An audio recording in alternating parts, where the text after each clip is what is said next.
పార్లమెంట్లో వక్ఫ్ భూములకు సంబంధించి కేంద్ర ప్రభుత్వం నూతనంగా సవరణల విషయంపై స్పష్టత ఇవ్వాలని కర్నూలు జిల్లా కాంగ్రెస్ పార్టీ నాయకులు డిమాండ్ చేశారు.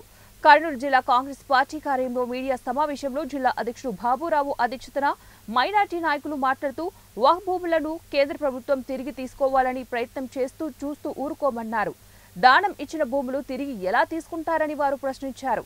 భారతదేశం లౌకిక దేశం అని అన్ని కులాలకు మతాలకు సమాన అవకాశాలు ఉండాలన్నారు.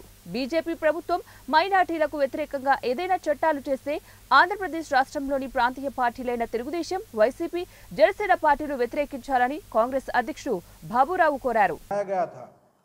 और यहाँ भाजपा की साजिश है कि ये जो वक्फ के प्रॉपर्टीज हैं ये सारे कुछ ये अपने अंडर लेकर ये अपने उद्योगपतियों का फ़ायदा करें, जो कि हम नहीं होने देंगे।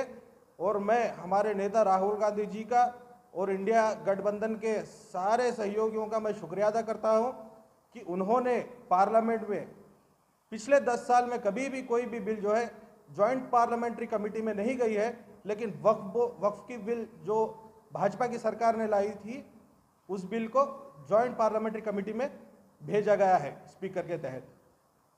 और भाजपा को सबक सीखना ज़रूरी है।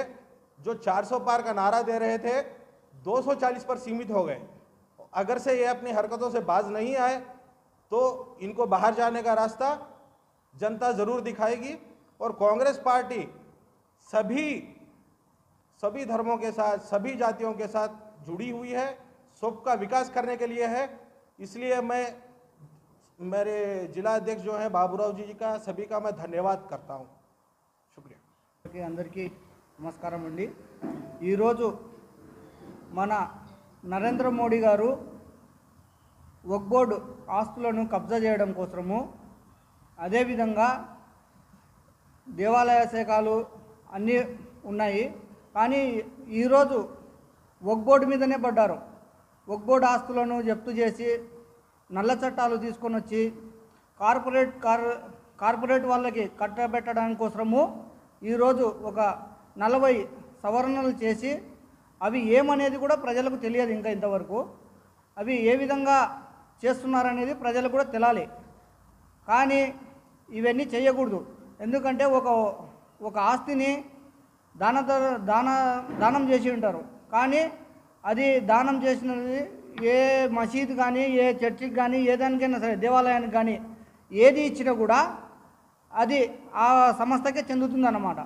అలా లేకుండా ఇవన్నీ వక్ఫ్ బోర్డు స్థలాలను మేము వేరే వాళ్ళకి ఇస్తాము అనే చట్టాన్ని తీసుకొని వస్తున్నారనేసి మనకు తెలిసిందంతే, కానీ క్లియారిటీ లేదు. ఇంకా 40 చట్టాలను తీసుకొని వస్తున్నారు.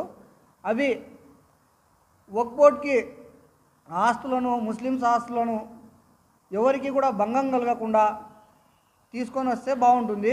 కానీ ప్రభుత్వం ఈరోజు పార్లమెంట్లో వక్ఫ్ బోర్డు విషయంలో 40 సవరణలు చేయడానికి వాళ్ళు బిల్లు పెట్టారు.